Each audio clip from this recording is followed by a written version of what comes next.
Three creepy true student horror stories.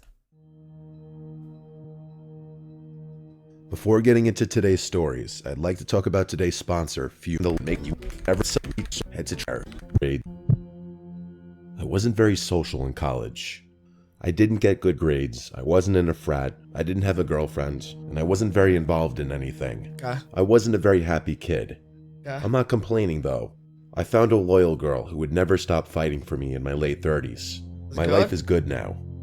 We live together with two cats named Blue and Raz, and I'm planning on proposing soon. Like I was saying though, I wasn't in a frat, so generic frat parties were kind of off the table for me. I still wanted to have fun though. I mean, who wouldn't? My friends Bryson and Ian were in the same boat. We spent most weekends killing time in Bryson's dorm. That being said, we took every chance we got when it came to parties. Most of the parties we were lucky enough to go to were off campus, meaning they weren't associated with any of the frats or the school itself. One time we actually drove over an hour just to go to a party. It's safe to say we were pretty desperate. That is One desperate. Friday afternoon, Ian texted the group chat saying the girl he was talking to knew of a party not that far away. Ian tended to attract the strangest girls. I'm sure you know the ones I'm talking about. Bryson joked that he didn't want to go to some death metal, emo anime party, which I kind of agreed with. Ian was pretty adamant though, and convinced us that this would be a normal party. Wait, what does an anime party consist of? Is it just everyone cosplaying as anime characters? Like, what on earth is an anime party? It's not like we had anything better going on. Bryson convinced his brother Chris to be our designated driver. Chris didn't drink anyway, and said he'd be down for a party, so everything was looking good. As we were driving to the party, Ian started complaining about the girl he was talking to. He said she hadn't answered him in hours, which honestly wasn't too surprising considering the kind of guy Ian was. He was actually pretty torn, and said he was having second thoughts about even going, which seemed like an overreaction. We were already 30 minutes deep, so we weren't just gonna go turn around and go home. What, she's at the party, mate? Suck it up and not let it ruin the night. After a few more minutes, Ian said Callista's profile disappeared from his phone altogether. Okay, that is weird. We broke it to him that he had been blocked and she probably decided to go to the party with someone else. Okay, that's weird. He pouted for the rest of the drive. When we reached the party, we instantly knew we'd made the right choice. The house was massive, especially compared to the rest of the houses on the block. Ian didn't want to go in just yet, saying he needed a buzz to take his mind off the situation. Bryson and I didn't object to drinking, so we told Chris to park a little further down the street so we could pregame outside the car. We killed a few of the beers we had brought with us and watched as people entered the house in droves. It honestly looked like a pretty lit party. Once Ian was satisfied with his buzz, the four of us started making our way over to the house. As soon as we stepped inside, I could tell something was off. For starters, all the lights were on, like there was no ambient lighting throughout the entire house. Just the bright overhead lights that you'd expect to be off at a college party. Most of the people there were very nicely dressed, not what you'd expect people to wear at a rowdy party. The scene looked more like a fancy dinner party than anything else, but maybe that's what it was. After all, we didn't really have any details about what we were walking into. I know what's gonna happen, bro. They're gonna eat them. They've been told it's a party, they've gone there in a party, and then everyone else that's there has been told it's cannibalism eating time. We didn't look too out of place, but the clothing differences were definitely noticeable. The music was also bizarre. They weren't playing trap or hip-hop or any of the usual party music. Instead, they were playing some kind of ethereal, almost druggy music. I'm not really sure what genre it was or how to describe it, but none of the songs had any words, just instruments. I guess it wasn't bad per se, but it was odd. My friends and I looked at each other, trying to make sense of what was going on. We drilled Ian for details, but he said he was just as clueless as we were. Just go home. The four of us walked around a little, exploring the house. There was alcohol everywhere, so we helped ourselves. A few minutes in, I started noticing people catching my eye and then immediately looking away. It was actually so apparent that I started wondering if there was something in my teeth. I figured I was just getting looks because of what I was wearing. Yeah, it's because you're dressed weird, bro. You're the meal for tonight. Which did make sense to me at the time. The four of us were honestly having a good time, despite the weird atmosphere. Actually, I take that back. Chris was pretty bored and said he was going to go smoke in his car. We figured it was because he didn't have a drop of alcohol in him. A few minutes after he That left, is boring. a group of girls approached us. We definitely weren't super confident, so getting approached was a new thing. Okay. The three of them started flirting with us almost immediately. Okay. Like, it wasn't even subtle. They joked about an entrance fee, which I thought was funny until I saw that they were being serious. Huh? They were holding a bottle of tequila, they which we prostitutes? definitely weren't going to turn down. Without much thought, and not wanting Wait. Entrance fee to what, bro? To their vaginas? Is that what it is? entrance fee, which I thought was funny until I saw that they were being serious. They were holding a bottle of tequila, which we definitely weren't going to turn down. Without much thought, and not wanting to appear uncool, we swigged the bottle. After that point, the six of us stuck together, drinking, talking, and occasionally dancing. It was going really well. At one point, I noticed a weird mark on Tina's neck. It was a short but solid green line that looked like it had been drawn on in Sharpie. The line was pretty thin, and I probably wouldn't have noticed it had I not been standing so close to her. What, is she a robot? I debated asking her about it, but decided against it to avoid potentially offending her. It might have been a birthmark or something like that. Green. Once I had seen it though, I couldn't unsee it. It just looked so unnatural, and green of all colors. Who wears green makeup? It couldn't have been a makeup smear. I decided to let it go and continued flirting with her, wondering where things would end up. Eventually, I saw Bryson and the girl he was with begin to wander off upstairs, which I was happy about. Pretty soon afterwards, I noticed Ian and his girl also walking towards the stairs. I was nervous to ask Tina anything suggestive because I didn't want to mess anything up. Despite the alcohol, I could feel myself getting really anxious and sweaty, so I told Tina I was going to the bathroom and that I'd be right back. The only bathroom I could find was occupied, so I stood outside the door and waited. Eventually, the door opened and a really tall, older-looking guy wearing a white button-down and linen pants stepped out. I rushed into the bathroom and he bumped into me. I turned around and kind of expected him to apologize, but he just stood there, staring at me. It was the strangest thing. He just stood there with this blank look, sizing me up. This is weird. I was about to say something when I noticed what was on his neck. Green mark. The same green line I had seen on Tina. It was literally identical. Against my better judgment, I asked him what his problem was. He smirked and shook his head before saying, "Who invited you?" Not knowing how to answer that, I blurted out Callista, the girl that had stood up Ian. He chuckled and looked up, like he knew who I was talking about. He looked back at me, his smile completely gone now. Wait, so you know the girl who invited him to the party, who stood him up? She's played a prank on him, hasn't she? She's invited him to some weird ass cult sex party, bro. And then she blocked him and left him. In a low voice, Get out of he there, bro. repeated her name before gesturing around the party. "Do you see Callista here?" I didn't know how to respond to that, so I just shit. slammed the door in his face, wondering what the hell had just happened. I couldn't get over what he said or that green mark on his neck.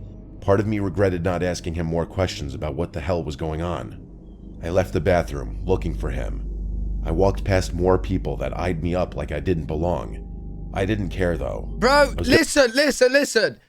You don't know anyone at the party. You're not meant to be there. You was a +1. Just go. Why are you still there, bro? I ain't gonna lie, chat. If I was a +1 to a party and my +1 stood me up, I'm not going to the party. Why would I go there when I don't know anyone? I'm not welcomed. You know what I mean? Just, bro, you're being eyed up. Go. Why are you still there? Gonna find my friends and drag them out of here. While wandering around the party, I couldn't stop thinking about that green mark. I started looking closely at people's necks, trying to see if anyone else had a mark on their neck. And to my horror, I actually saw 2 more people with the green lines on their necks. They were all the same color, same length, same thickness, same everything. It was freaky. I kept looking for that guy, all the while analyzing people's necks. Most people weren't marked up, but I kept catching glimpses of green lines on various people's necks. I was starting to freak out, so I made my way to the stairs, looking for my friends. Thankfully, as I was walking up the stairs, Bryson and Ian were walking down. I urged the 2 of them to follow me, and I brought them to an empty hallway so we could talk. I briefly told them about my theory and said we had to leave immediately. They burst out laughing and told me I was just drunk.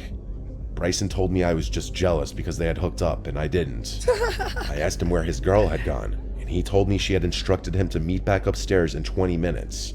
Ian said his girl told him the same thing. What? There was no reasoning with these two. They were riding the Bro, high... are you fucking dumb? Both your girls have said we're back in 20 minutes. Bro, you're dumb, man. How desperate do you need to be, bro? I have a hookup. I told them to follow me and that I'd prove that people had strange marks on their necks, but they weren't budging. Just when I was about to give up, Ian turned to the side, and what I saw was actually horrifying. They're gonna get bummed. There was a thin line on his neck, only this one was red, not green. I practically screamed at him, which actually got them to listen to me. I then inspected Bryson's neck, and there was a red mark on his too. What? Ian told me to relax and that it was probably just a makeup stain, but Bryson started to believe me. I told them we were leaving, and Bryson and I turned to find the door. Ian still wouldn't leave, saying he wanted to meet back up with the girl. Oh my Just God. then, a random guy walked past us, eyeing each of us up separately. He didn't say anything, but paused long enough for us to notice the green line on his neck. That was it. Bryson and I rushed for the door with Ian close behind.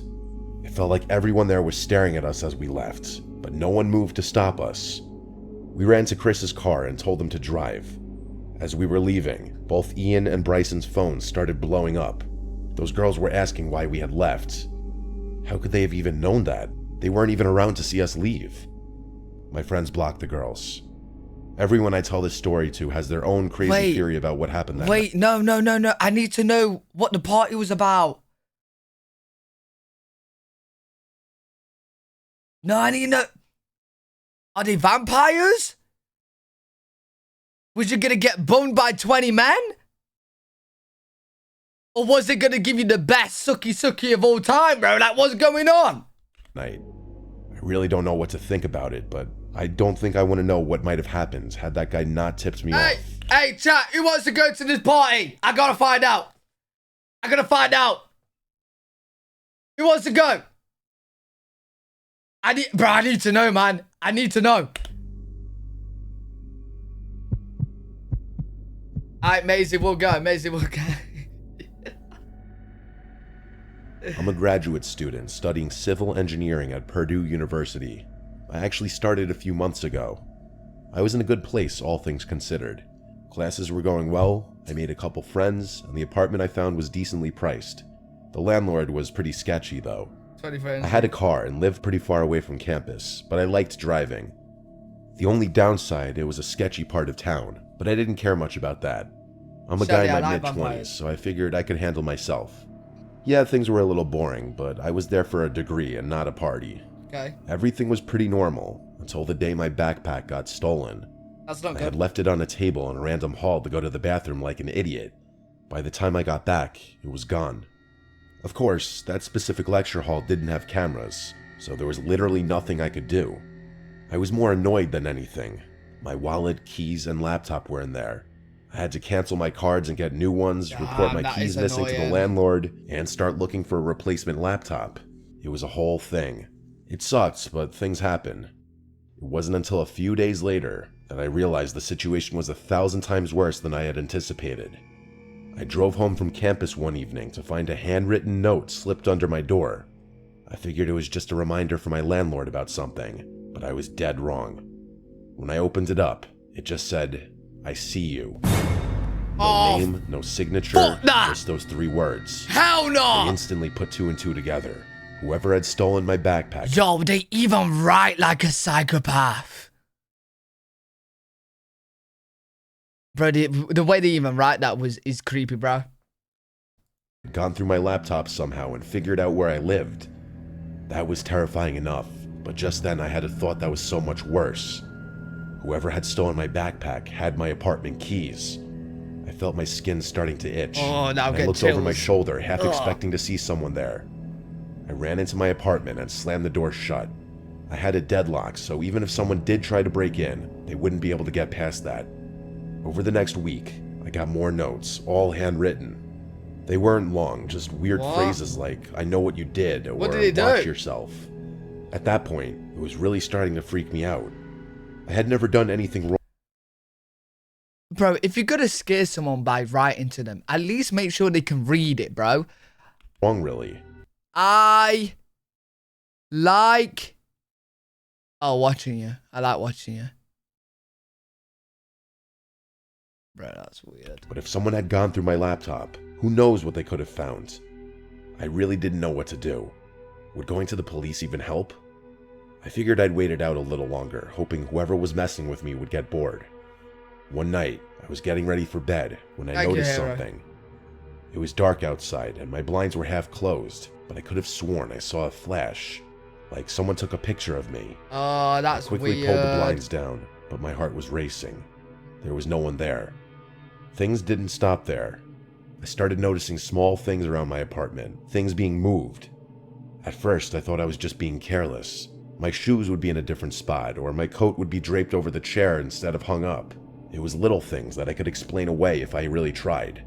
But then, one day, I came home to find my bedsheets stripped off and my room completely turned upside down. My dresser drawers were pulled out, my books scattered across the floor. Yep, It looked like someone had torn through the place. I called the cops, of course, but they didn't do much. No forced entry, nothing stolen, so there was not much they could do, apparently.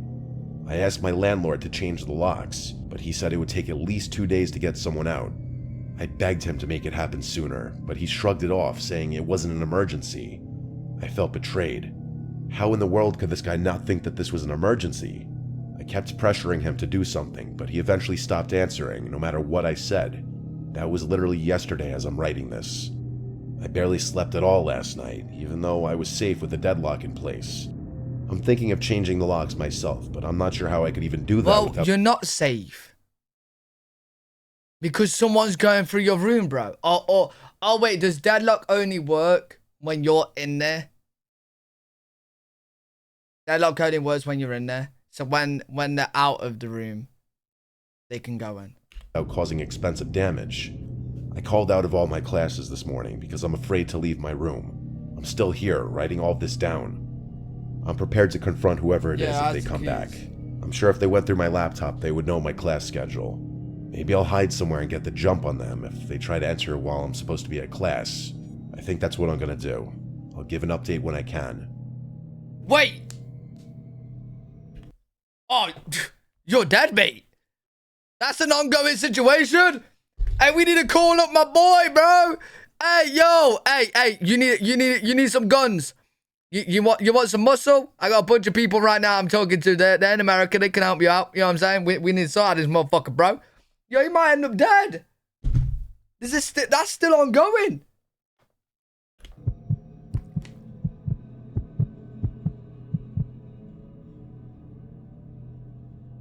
I've been having an ongoing issue that I can't keep to myself anymore. I had just broken up with my boyfriend of 2 years, Ben. It wasn't a bad breakup, but it wasn't great either. We'd been arguing for months, and it was obvious things weren't going to work out. So, when we finally ended things, I thought it was for the best. I blocked him on everything, that was that. I go to Temple University, and I live in this small apartment near campus. It's on the second floor of an older building, which means I can hear pretty much everything going on outside. A few days after the breakup, I started hearing strange noises at night. Not like regular city sounds, these were different. Footsteps, quiet shuffling, like someone was just outside my window. At first, I figured it was just my mind playing tricks on me. Eventually, though, I came to terms that it was probably my ex. The reason I wasn't really freaking out was because Ben was one of the sweetest and most harmless guys there was. I mean that in a nice way, like he never— Yeah. He's sweet and harmless. What? And you think that's okay, him being outside the window? I don't think that's sweet and harmless. I think that's psychotic. Do anything drastic or anything to hurt me. I figured he just missed me, so I decided to let it go. Eventually, he'd get bored.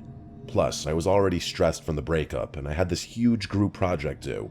That project is actually a huge component to this story.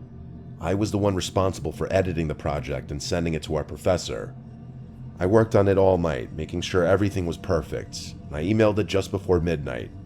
Relieved to have it done, I went to bed, trying not to think about all the other things going wrong in my life. The next day in class, we were supposed to present the video. My professor plugged in his laptop and pulled up the file I'd sent. I was nervous, but I was also kind of proud of what we'd done. I had a lot of experience with Adobe products, and I knew our video was probably a cut above all the other groups. And then the video started playing, and my stomach dropped. It wasn't our project. Instead, there was this grainy video of someone wearing a scream mask. The person wasn't just sitting there, they were talking. They were saying horrible things about me, my professor, the government. It was disgusting. What? I don't even want to repeat what was said. That's how sick it was. My professor let the video play out a little longer than he should have, probably because he was also in shock. When he did pause it though... Yo, maybe the professor was thinking, this is amazing work. Like, you know, for like a psycho thriller kind of movie. Maybe he was thinking like it was very creativity, like, you know what I'm saying? Like, he probably was going to give like full marks. His face was pale. I was Should've gone frozen with in it. place. I have never been so mortified in my life. I was literally frozen. I wanted to cry, but I couldn't. I could barely breathe. I felt hundreds of eyes on me. The rest of the class was staring at me. I knew what they were thinking. Yeah, After the most painful seconds of my life, I snapped out of my humiliation and burst out into tears before running out of the lecture hall. I felt a panic attack coming on. I debated going home, but I knew I'd definitely get expelled if I just left. Reluctantly, I waited outside the building for the class to end before approaching my professor. I basically pleaded with him that I had no idea what happened, that I was positive I had sent the right video. He decided to hear me out and confirmed that 2 videos had been sent. The first one was my project, and the more recent one was the one he played in class. Why did you play that Clearing one? things up with the university took a lot of time and hassle, but I was eventually able to do it. I won't bore you with the details. Nothing was going to erase the humiliation, though. It was also clear that my email had been hacked, which was a much bigger problem. I changed my password and thought I had just gotten super unlucky. That's when things got worse. Not 1 week later, I woke up to being logged out of Snapchat. That only happens when someone else logs in, which meant Not Snapchat! It's gone catastrophic. That is the worst thing that can ever happen, chat. He's gone too far. He's gone too far. Not the Snapchat, bro. Anything but the Snapchat. Bro, take my bank account before my Snapchat. I had gotten hacked there too. I don't even want to think about what they found. There was a lot of stuff on my Snapchat I don't feel comfortable talking about. Oh, naughty. Nudes. I called the police, told them Definitely everything, nudes. and to my surprise, Ben agreed to let them question him. The police were able to confirm that Ben wasn't behind any of it. He did, however, admit that he posted my private information on some online forum right after we broke up. Bro, you He fucking swore he weirdo. never posted any of my passwords. You But my weirdo. passwords were easy to guess, and like an idiot, I used the same password for everything. The police told me that there wasn't much they could do. Ben wasn't responsible for the hacking. That's when the full gravity of the situation hit me. Someone else had basically all of my private information. They could probably blackmail me. I changed Yo, yeah, but I can't lie. You're a little bit dumb. Chat, what's the first thing you do when you break up with someone? You change all your shit. All your shit. Like, if they know your passwords, which a lot of the times they do, you change them all. All of them. changed my passwords immediately, but it might have been too late by then. A few weeks went by and nothing happened. My best guess is that whoever was tormenting me realized I had gotten the police involved and didn't want to risk being caught. I thought that was the end of it. Of course, it wasn't. One day, some random person added me on Snapchat, which wasn't too unusual. When I added them back, though, they started sending me pictures of me. I'm sure you can guess the types of things they were sending. Oh, that's I blocked them creepy. before they could threaten me, which I'm sure they were about to do. I burst into tears. I've never felt more helpless in my life. For about a week, random profiles would add me on Snapchat. I knew it was the same person, and I never accepted their ads out of fear that they would blackmail me or ask for money. This has been ongoing for about a week now, and I don't know what to do. There's literally no evidence or any way I can track this person. The police don't have enough information to get involved, and it's not like they could do anything anyway. The worst part is they literally know my address and whatever else about my personal life. If I keep ignoring their Snapchat ads, they might do something drastic. They've already lurked outside my apartment. I wouldn't put it past them to go further. Yo, I actually feel bad for people in this situation that care. Because, like, for example, if somebody messaged me one day, an email of one of my nudes, and says, Give me all your money, otherwise I'm going to send it. I'll be like, all right, here's my Twitch. Go to my Twitch and then put it on there. Bro, what? Make sure you subscribe while you're there, bro. Like what? But I do feel bad for people that actually do like care about stuff like that, because that would be a nightmare. That would be a nightmare, bro. Yeah, you basically have to uproot your... Wait, what do you mean uproot? I'm What, praying like, that move? they get bored and just quit. For any young ladies listening, be careful about what kind of pictures are on your phone. I don't know if Yes, this will ever end. Wait, why just ladies? I've got naughty pictures on my phone. I ain't a lady. Huh? Why just ladies, bro? Why ladies be careful what's on your phone? What are you ladies putting on your phone? What if it's a picture of Izzy pegging me? James, honestly, listen, right? Listen. If someone had access to my phone and got all my nudes and everything on there, yeah, and it was threatening me, the only thing I'd be pissed off about was I didn't upload it myself on OnlyFans. That's the only thing I'd be pissed off about.